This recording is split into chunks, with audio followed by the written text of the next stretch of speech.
Hello and welcome in this new regional deep dive to discover the region Latin America.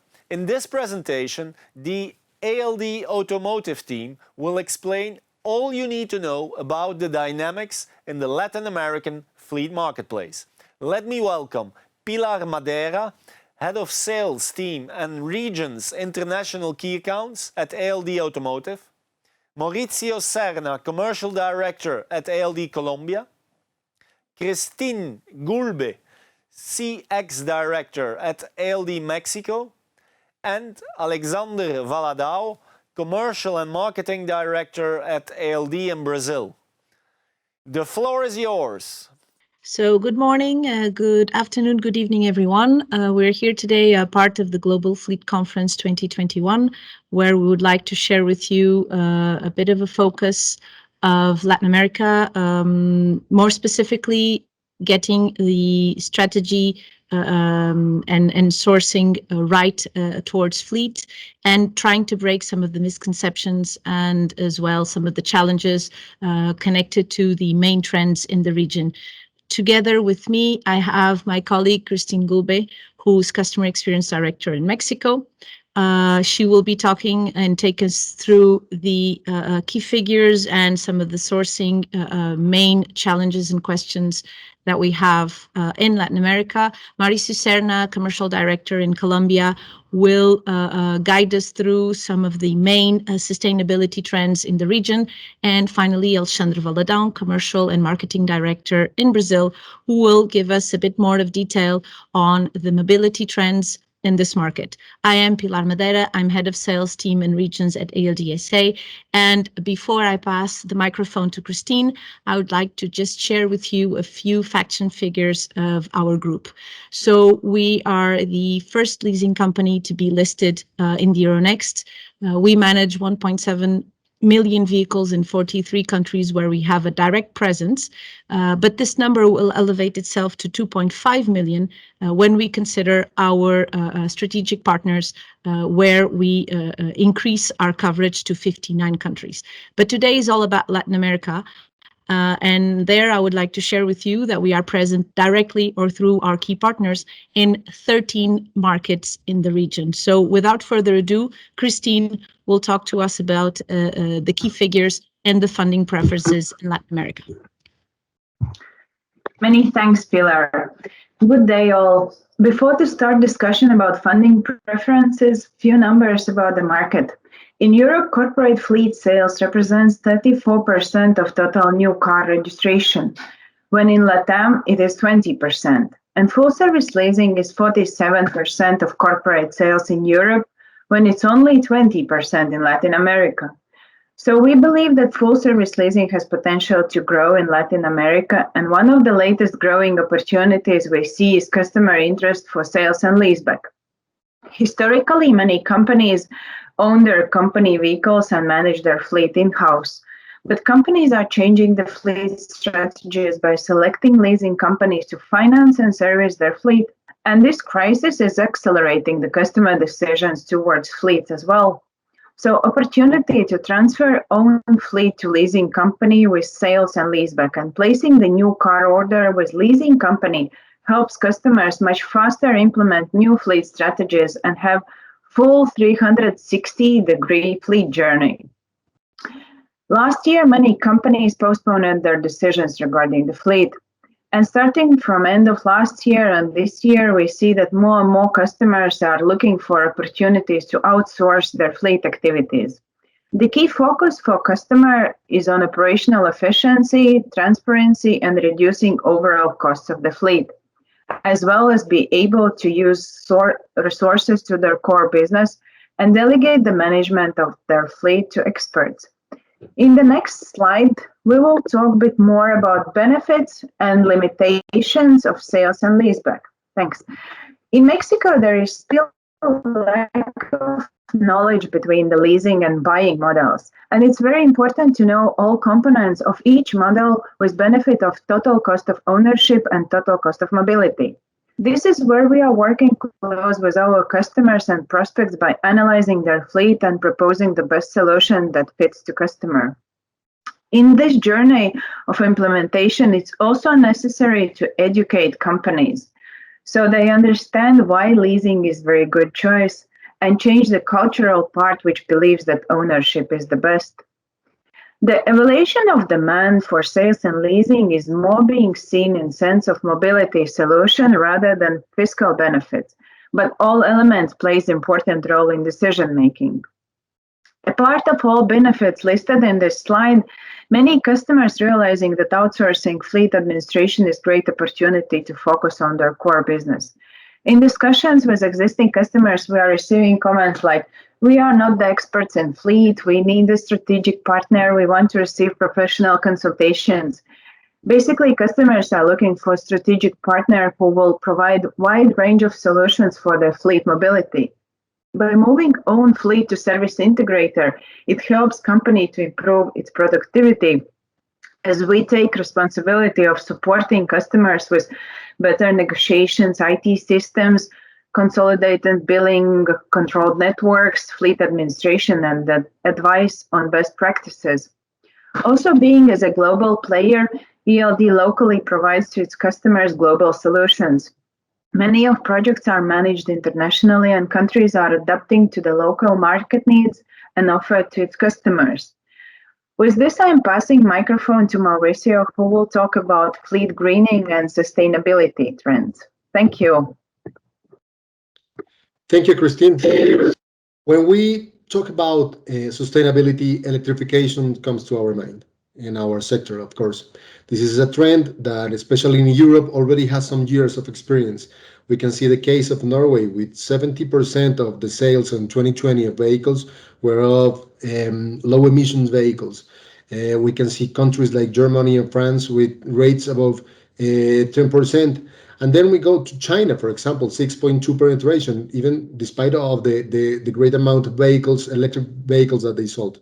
And then we go to Latin America. In Latin America, we have countries like Colombia, that it has the highest rate of sales of electric vehicles, and Mexico with the highest rate of hybrid vehicles, with rates of 3.2 and 2.6, respectively.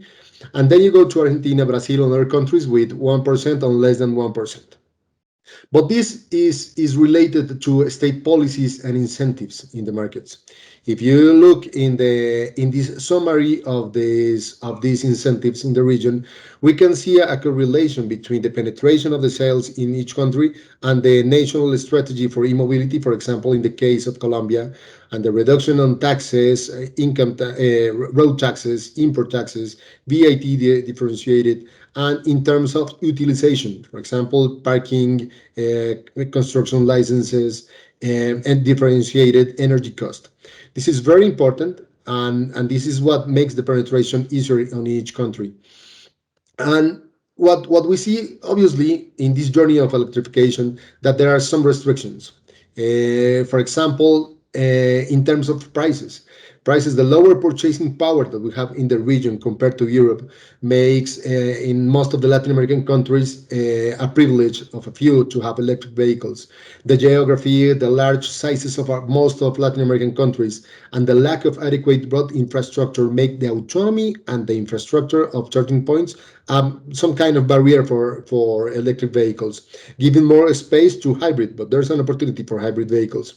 In our countries in Latin America, the economy is highly dependent on carburants derivated from petroleum. So that's why hybrid vehicles are a medium-term solution in our countries. In fact, gas natural is also a solution that we have here. Today, for the main customers that we have, the common goal is a penetration of 10% of electrification on their fleet. That's why we have developed with our business intelligence and consultancy department some very robust and deep electrification consultancy program to help these companies. But sustainability is not only about electric vehicles. We have very congested cities here in the region. This is not a very good ranking, but as you can see, Bogota, right here for this TomTom traffic index on the last 2 years, Bogota is the number 3 city with the worst traffic in the world. So we have Lima here, Mexico City, Rio, Sao Paulo. We have most of the capitals in the region. So this thing, sustainability is about driver behavior. It's about accident rate. It's about going down with the accident rates, with the frequency of maintenances, and obviously for the companies on TCO. And that's why bicycles, for example, it's a very good solution that we have developed in the region. If you can see in this chart, this is the top ten cities that uses bicycle on a daily basis, and you see two Latin American cities right there, and two large cities of Latin America, Sao Paulo and Bogota. And obviously, Sao Paulo, for example, is the sales of bikes increases 50% last year. In a large city like Sao Paulo, it's like 1.5 million of people riding on bikes on the city. For example, for Bogota has the longest exclusive bicycle lanes in Latin America, with more than 500 vehicles and more than 600,000 trips, daily trips on bicycles. We don't believe that the use of private car will be replaced, but there's a reorganization of the means of transport. An integrated model with vehicles and bicycles definitely will be on the agenda of the companies today. For go deep on these mobility trends, I will pass the presentation to Alexandre Valadao from Brazil. Thank you. Hello, good day, all. I will speak a little bit about mobility trends in Brazil. As you may know, Brazil is a big country, having different particularities among the regions and some issues for sure in big cities like São Paulo and Rio, which are the same complexities like other cities in Latin American regions, like the traffic jam and the concerns about public transportation. Based on that, we are developing solutions for our customers, and I would like to introduce the solutions in two main approaches. The first one being the car as a service. So talking very quickly about the hybrid and electrics, as Mauricio said, it's very beginning in Brazil. It's a very initial market, very limited offer, but still a good opportunity in terms of TCO, especially for the hybrid ones. And what we are doing here, we are starting from high executive vehicles, okay, and we are moving from them. The second one is car sharing, which is a platform, and here talking about TCM, not on TCO. We have some contracts in place. We have some programs in place with some international customers. It's a good opportunity to extend the mobility to the employees, not only to the ones that benefit from the vehicle. It's easy to deal with. It's an equipment plug in the vehicle that can be assessed by an app from the employee. The employee can be previously selected by the company. The results are good, especially for long distance. In terms of cost, it shows us some positive results, savings between 20-25%, depending on the company, compared to traditional ways like cabs or Uber. And the third one is the driver behavior program. We deal with plenty of solutions like telematic, like fuel card. And what we are doing now, we are consolidating this information to better understand driver behavior. And based on that, we can select a range of drivers that we feel they need some support in terms of behavior, not only focusing on safety, but also on sustainability.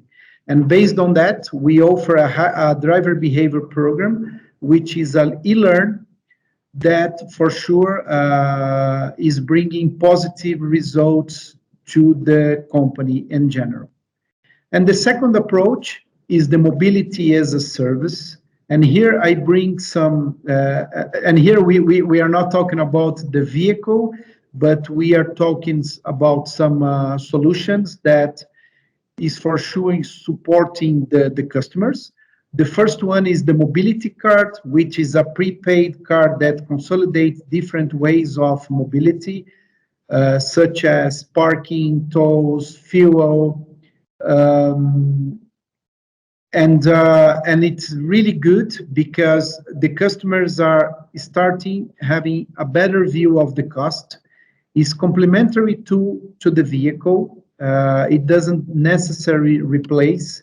In some cases, we can provide this for expatriates, for example, who are not so, how can I say, convinced to use the vehicle in big cities like Sao Paulo.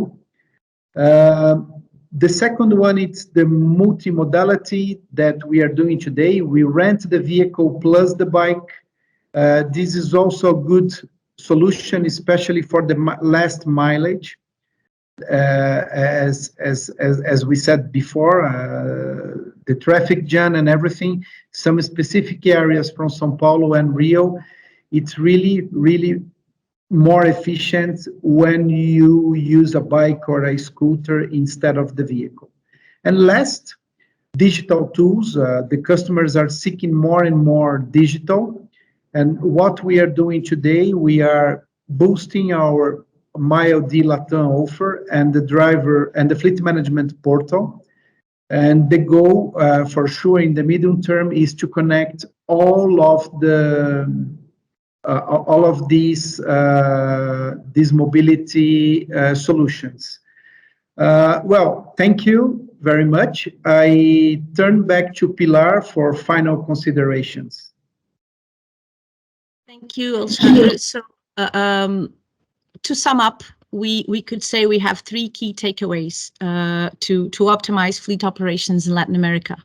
And these also aim to break those misconceptions that I spoke earlier. So the first of which is to ensure that to have a comprehensive understanding of the options and also a clear view of each, the cost associated, is to have an analysis based on total cost of ownership or better yet, total cost of mobility. This also helps in a very fragmented and very different market across the 13 countries to have a clear view of the different service approaches and therefore the related costs when it connects to managing the fleet in the region. The second one, which is a key one as well, is to ensure that we are clear that fleet sustainability is not only about electric vehicles.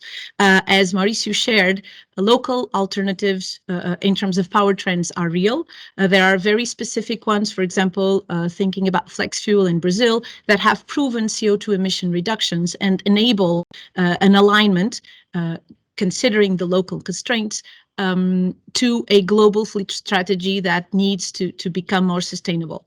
The second is obviously beyond electric vehicles is alternative mobility. Some of the biggest cities and the more congested ones are in Latin America. So alternative mobility like the bicycle that my colleagues just shared are very important and on the rise as well here, not only in Europe. And last but not least, telematics is a key enabler to have good data to ensure that the sustainability strategy is the correct one, but also taking the security angle that's quite important in Latin American countries. Last but not least, we're talking about a very different, a lot of specificities in terms of the market, but that we need to align with the global strategy. So the global approach, global strategy with local know-how, we believe is key to leverage both and ensure the best adapted strategy for Latin America. And here we believe that aligning with a global partner is an added value to ensure that we can have the best of both worlds combined to have the best sourcing strategy in Latin America. And I would conclude by thank you all for listening. Thank you again, Nexus, for having us here. And to say that feel free to reach out to us during the event or through the normal channels to discuss more in detail about the Latin American options and what we can offer, and to tell you that we are ready to move you. Thank you very much. Thank you to the ALD expert speakers for this very interesting presentation. Ladies and gentlemen, don't hesitate to watch the other regional and country deep dives available for you in the section.